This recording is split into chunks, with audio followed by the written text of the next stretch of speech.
What's up, Liron here. Thank you for joining me in another episode of Painting Masters. This is episode 21, I believe. And today we're going to look at artwork by Jasmine Huang. She is incredible. I think another one of the best or most interesting for me personally, I would say, artists that I showed in this show. One thing that I would say makes her work really unique, in my opinion, is just how much thought and planning goes to the composition. It's just everything is arranged in such a smart way to work really well. The spacing, whether it's horizontal or vertical, the different placement of elements, the focal point is very clear, but then it has supportive other supportive focal points. One thing I would say is so much skill in merging the wash and therefore making everything look connected, so nothing feels like a cutout or like it doesn't relate. Very smart color harmonies and combinations, just very high level of skill and planning and thought behind the painting, but it still feels very fresh and spontaneous in other regards. And by the way, she happens to be the wife of Chien Chung Wei that I featured on the previous episode, which is a cool fact. And you will notice the similarities and parallels in their style, whether it's the color selection or just how smart I guess they are in executing upon their vision. I will link down below to her Facebook page, which I think is the best place to check out her work. She posts there regularly. There's a lot of interaction. Most of it isn't in English, so I couldn't understand much, and the Facebook translation sucks, but it's, I think, the best way to really learn more about her. So with that being said, let's get started and look at some paintings. Okay, so let's get started and check out this first scene. I wanted to start with probably my favorite here. I love this, and I want you to pay attention to, especially, first off, the color harmony is amazing. It all works together. We have a nice combination of some reds and blues and gentle yellows, a bit of a, I don't want to say even muted, because it has some parts that are really, overall it reads as a happy scene to me, but I just love that.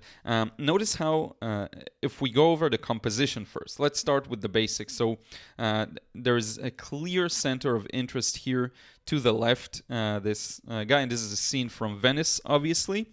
So this particular boat really stands out for us. And it just looks so good, and it leads us into the depth of the scene. We're pulled to this part, especially by this edge of the boat, actually, and then we move along into the scene all the way up to this doorway, and it just works so well. So that's in terms of the composition. We have a lot of details here next to the focal point, but notice how it all feels very connected and very well merged together. It's all really a part of the scene. No figure looks like it was cut out, and this effect is created by physically incorporating them into the scene. So if we zoom in a bit on this part, what you'll see is, notice how there's the background and it's a bit darker, but then it all blends together into the figures. There is no separation. For example, this head here, there is no separation between that and the background. As you can see, it's all connected. And this will be a recurring theme all throughout her works. That you'll notice almost everywhere. She has this ability of merging so many washes together, which frankly, I don't know how she does that. It takes so much control, I suppose, and the ability to keep the paint wet for a long time. But also, she works in rather thin glazes, as you can see. So we'll talk about that in just a moment. But notice again how everything is connected. This figure is connected to this shadow, which is connected to this boat, which it takes a lot of visualization skills. You have to look at the scene and recognize all of the shapes that you're going to connect.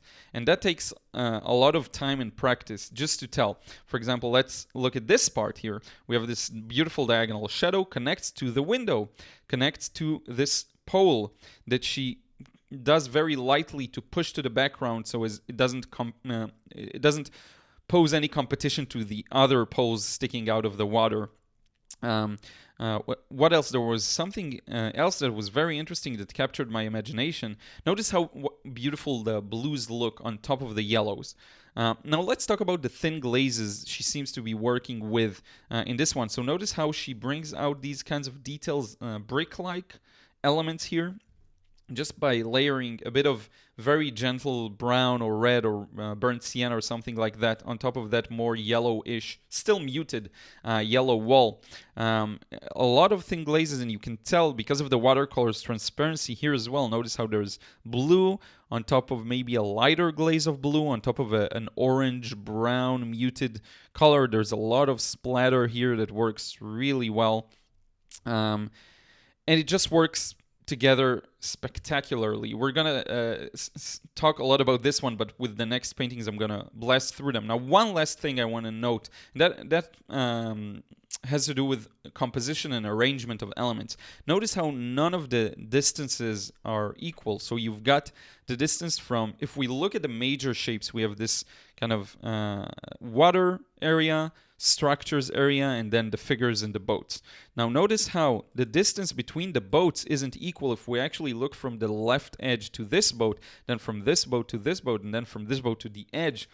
It's all different distances. If you notice these poles coming out of the water, we have this one, these two, and it's all in different distances. And then you have two here that contrast with this single pole and then with this single one. So it all works really well together. The highlights aren't too blown up. They're not white. They're kind of yellowish. It looks like they were achieved with negative painting, which baffles me. It doesn't look like opaque paint as much, maybe in some small areas. And as for the color selection, I love how these windows are kind of green, blue, turquoise, which works really well with the orange. The colors in general work really well here. Now, one last word about the values, and then we're going to move on to the next one. Notice how there aren't too many super darks and there aren't too many super lights. This painting is dominated by the mid values. So you've got all of the walls here that are kind of in the middle and they connect to the boats, but notice the beautiful lighter sunlight pouring onto this boat. So in any case, I could talk about this one for hours, but let's move on to the next one. So next up we got, okay, that's weird. I shouldn't have this one here. But in any case, we have this beautiful, beautiful scene of an interior, probably of a store or something like that. And notice how in this one we have a bit more of a punchy contrast. You have the lights coming from the outside and then some very darks and also mid to dark. So you don't have necessarily black darks, which is really interesting and good. It works really well. So she doesn't blow up the shadows as well, or blow down, depending on how you'd want to say it or phrase it. And notice how when you look around the different elements, first there's a lot of them, but it still doesn't feel crowded because it all works together. A lot of the washes, again, are merged. So if you look at this bouquet of flowers, then it connects onto the vase and onto the picture frame here. And you're going to see this with the very last painting as well, how she connects these kinds of shapes beautifully. By the way, they're working outside drilling. Hopefully that doesn't come through the audio too much, trying to talk over it. But in any case, and then close to the window, you have some elements that are a little lighter sent to the back. But then when you go to the front, you have these darker, richer shapes. One last thing I want to note about this one is notice the nice combination of straight lines and a lot of straight shapes that keep the balance and the integrity of the whole structure. But then you've got a lot of curled and rounded shapes to balance it out and create some movement. Because movement is generally created by more of a curved lines, less than straight lines. Straight lines can be the structure that sets things in their place. But then the curved lines create a lot of motion. Just beautiful, beautiful. Let's see what we have here. Okay, so I wanted to show you a few on location and then the location they're based upon. So we have this little doorway in a building. And the next one is going to be this zoomed in. So now you can see some more of the details of the painting. And I'm going to alternate between the two. So we have this one. And if we go back to the on location version of this. Now, one interesting thing about technique, if you notice, these branches were definitely scratched off. That's how it seems to me, at least. So out of this greenish wall in the background, she scratched off some of them to create this shape. shapes of the branches. This would be incredibly hard to do with negative painting, borderline impossible, and you can see by the waviness of this line that this was definitely scratched out. You could do this with opaque paint as well. Here it definitely looks like it was scratched. Notice the splashes here that add some texture and some interest. I love that. Next up. Okay, so I wanted to include this one for a very specific reason.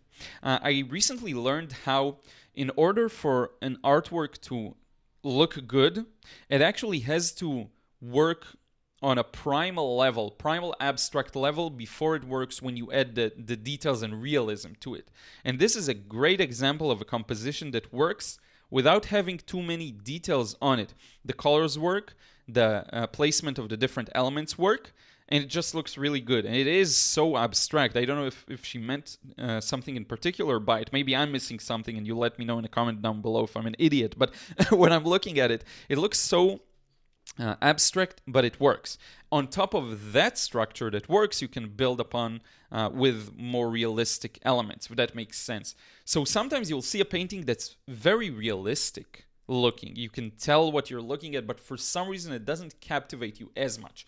The reason why is maybe the underlying structure on an abstract level doesn't work, which is a fascinating discovery and insight that I had recently, that the underlying abstract structure has to work in order for the more realistic layer on top of that to work. So if you see here, just technically, we have this big area of interest, then we have a smaller one, which creates a lot of kind of movement between the two and a lot of interest. We have a lot of blues contrasting with more oranges, warm and cool.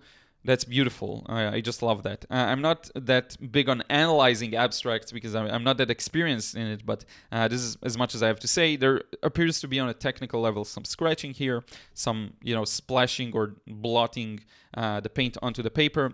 Beautiful work. A lot of granulation, it seems, here with this blue and maybe combination of a warmer color that leads to the muted effect. Next up, this one also really beautiful and abstract. I just wanted to do one that is abstract but has a realistic layer on it. And even the color selection is similar. When you look at the blues, I would say this blue here on the top right area looks very similar to these blues, the thick paint splashed on the paper kind of blues. So you can see here, again, very abstracted. There's no floor, there's no ground, but the figure here and the dog works really well. There's a hint at a horizon or something like that. Beautiful. Next up, okay, so now we have some florals, and I actually want to do a study of one of these florals, probably today or in the next few days. I love that I have no idea what the technique is behind these, because there's a lot of, again, merging of washes, a lot of wet and wet control, which is something I want to work on, and the focal points are clear. You can tell what parts you're pulled into. I'd say this flower on the right has the most contrast, and then it's supported by these ones, and then kind of the backdrop or the background. Because we don't have depth in terms of, foreground, midground, and background, because it's more of a still life, she creates this using these flowers that are secondary, and then these flowers that are really in the background. So there's a lot of planning behind these, more than we'd think, more than I would think, definitely. Now, more florals, same concept. I actually like this one a lot, more than this one, but I wanted to include that as well because that's a matter of personal choice. Personal taste and preferences. I love this a little more because of the more subtle pink, green, red, as opposed to this strong yellow, green kind of contrasts in a different way, but I love all of them. Next up, another floral. Again, notice how it all merges together, and she doesn't blow up the shadows and the contrasts too much in the highlights. She has a lot of mid values to her work, which is beautiful. Next up, this one I really love. With this, I would say the main takeaway for me was, notice how many details are near the focal point. So we've got this boat, stronger contrast between the highlight on top and then the people, then this person, and again, two people contrast with one person. These two are blue and red dominated, then this one is yellow. So much thought goes into this. Then we have all these tree branches that are really supportive of that main scene. But then the more we go to the peripheral vision or peripheral view of this painting, the less details, the fewer details there are. And this kind of leaves everything on top here to your imagination. So you have to have that kind of processing of the scene. You have to process it and make it into a story in that way. You have to direct the attention of the viewer, because what happens is when we look at the scene, we don't see everything very sharply. We have this focus of the eye movement that focuses on one element, and then all the rest is kind of left or delegated to the more peripheral vision, which is blurrier, which is less focused, which can notice the contrasts a little less. So she creates that very same effect with this painting. It's actually, I think, one of the more genius ones I showed here. Not my favorite. I love it. But I have other favorites. But in terms of just sheer vision and technique, I would say this is one of the best here. I just happen to have some others that are more personal favorites of mine that you're going to see the first one and the last one. I left a really good one to the end, so you want to stick around. Next up, we have this, another scene that I wanted to show you. There's this, I don't know, gazebo, what you'd call it, and then there's a statue. I just think it's helpful to see the scene it's based on, and then a more zoomed in view of the painting itself. So we can see here a lot of abstraction going on in this one, and a lot of leaving things for the imagination. I love how the painting feels a little snowy even, but the scene has no snow in it. One last thing I want to note regarding this one is notice how these areas, again, all merge together as much as possible. A lot of wet and wet action going on and a lot of thought, but without overwork. So she puts in so many different colors, allows them all to merge and bring out the shape of the painting, but then nothing is really overworked, which is very impressive. Next up, we have this interior scene. These are among my favorites. Notice the light shining in. It all works. It all is merged together. Here we have a beautiful focal point, I would say, with the candles. I don't know, it looks a bit like a church to me or something like that, but who knows? It could be many things. It could be a museum or something like that, but it's a beautiful structure with lots of architectural details and the arches, as you can see here. But this part really stands out with the candles, and even in the candles, notice how they're differently spaced. So you have these two and then this one here and then another one there, kind of pulling you into the focal point. So much thought into the composition of these, so much that goes into them. And you can tell, the more you paint, you can tell how this is insane. Another interior, beautiful of a restaurant. And notice how there's a bit of blue here on this chair. Then there's a bit of orange or brown or rusty red. Then we have more blue in the foreground. So a lot of warms and cools plays here. A bit of a hint of green outside. Then the pigeons here. And it all works fantastically well together, merges as much as possible. Again, leaves some interesting highlights. Notice this, where I would say the main focal point here, you have a bit of green, which you don't have a lot of inside the restaurant or whatever that is. You have a bit of green here, a bit of purple, oranges and yellows, and it all works perfectly well. Here the colors are a little more muted. This entire scene is muted, but here they're a little more muted here as well. But here you get this green here is genius. It really adds a lot to it. I would say, what else is interesting here? We can move on to the next one. This is also one of the ones I find personally the most impressive. The feeling of rust by paint that she splashed over. This would be a good scene to study as well, by the way. And how, like, let's zoom out a bit just for fun. Incredible. I have, like, the same things I said. The composition is smart. It's a recurring theme really among all of her works. The composition is very smart. The color harmony works. The washes are merged. You have a variety of edges as well. Some sharpness. A lot of control, wet and wet. By the way, notice here this handle and how it connects to the major shadow here, and then this done wet and wet, but the paint still disperses a bit. just knowing exactly when to put it in, and there's so much goes into this, so much skill. Notice this small highlight on the edge of this utensil, whatever that is, maybe a large spoon or something like that. The strong sense of light here caused by this highlight, but it actually supported by all the large shadows. Again, so smart. And then I love how the colors and the shadows here, I love in particular. Notice the very deep purples that are muted almost completely, and then some yellows and greens, and here as well. Just beautiful, beautiful, beautiful. Next up, okay, so now we have an interior scene that's a bit gloomy, and I actually wanted to show that on purpose, because wait until you see the next scene, which is amazing.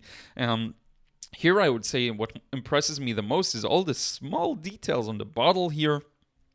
So much going on in the very gentle trees outside, but still a good separation. Sorry for screaming suddenly, but still a good separation between the inside, that's a little darker, and the outside. And so much control in the mid values. So it's not just like dark, light, mid. The mid values, she stretches them to create all of this nuance of depth and shadows and so on. What's interesting here that this is kind of a lamppost that's more suited for the outside. So I don't know, it looks like an outside, but it's actually an interior. Who knows? And finally, the last scene, which is probably my personal favorite here, is this sunlit studio scene, I would say. This looks like tons of brushes inside glasses. And here as well, like notice the skill it takes. So everything is connected. It is all connected. All of this shadow to this. This scene is just one big mid value with some highlights and some darker colors around the bottom here, I would say. But for the most part, it's just mid values that dominate it all. And notice the smooth transition from orange to more of a, I would say, just dark brown and a bit of blue around the corner. So to send it to the background, we have some cauliflowers here that show how much, like notice this, okay, if you think about this in technical terms, she started with the top, moved all around these highlights, but kept it all still wet. Then this darker thin line is done wet in wet, continued with the wash, connected it all and skipped all of the highlights here on the table, which is incredibly difficult. We have a frame here, and then the shadow cast by the frame. Incredibly difficult. Then all of this connects down here. All of these details were done wet in wet as well, but still enough to let the color disperse just a bit. All of these details, these lines here, also done wet in wet. On the chair, wet in wet. Then all the way to the bottom, but then she goes back up and connects it to these, whatever it is, books or boxes, I don't know, and it just is spectacular. So I wanted to start this video strong and end it strong, and this is the strongest I could end it with. Just incredible. I would say this is my favorite. The first one is really good. The middle one with all of the pots and stuff like that, that was really incredible. And there was another one that I really, really liked, which I forgot now what it... This one is genius, really. But all of them are genius. So in any case, this is it. I hope you enjoyed learning more about this artist and seeing her work, and also compared to the reference, which is, I think, incredibly valuable. And with that, let's wrap up this episode. So this is it. Thank you so much for watching. I hope you enjoyed this episode. As always, if you have any recommendations or requests, let me know. I have a huge never-ending list of artists that I want to review, which is great because I plan on continuing this show in perpetuity until forever, as long as I can. So there's a lot to look at. If you're interested in different styles, different approaches, let me know. I'm open to suggestions. Oils, even digital, I'll be happy to review. I'm most experienced with watercolor, so that would be the best choice for me, but definitely feel free to suggest anything else you want to see. And generally speaking, if there's a technique you want me to cover or something like that. I think one topic I will talk about soon in a video that's going to be more of a technical explanation is merging washes, because this is something we've seen a lot of here, and it's a really important point. There's a lot of things that I now do intuitively that I think will really help, but just to give you a quick tip, if you want to, of course, if you want to make the painting look really cohesive, I guess. Merging washes is an important part. One tip I would give you is to actually visualize the area that you know you want to fill eventually and look at it as one piece of wash. So if there are negative paint shapes on the way, you just imagine, you visualize those negative shapes that you want to paint around, and then you work that way, okay? I will demonstrate this hopefully in the near future, and it will make more sense, but I actually visualize all of the area I want to fill in as just one big area, and then I visualize the shapes I want to paint around in that area. And to achieve results like what I showed you today, this is really required, and I'm still, of course, not a master of it. I'm still learning it, but this is super inspirational, seeing someone execute on that kind of method or approach, which is really, again, important for having everything work well together and look like one piece of a painting and not just fragments of different shapes, which is a look that you can also pull off, funny enough. But in any case, enough rambling. I want to thank you so much. Don't forget to subscribe, like this video if you enjoyed it. It means a lot to me, and it actually helps more people discover it. Also subscribe and hit the bell button if you still haven't, because that will make sure you get notifications for future videos and so on. Thank you once again, and I will see you again in another episode of Painting Masters and in another video really soon.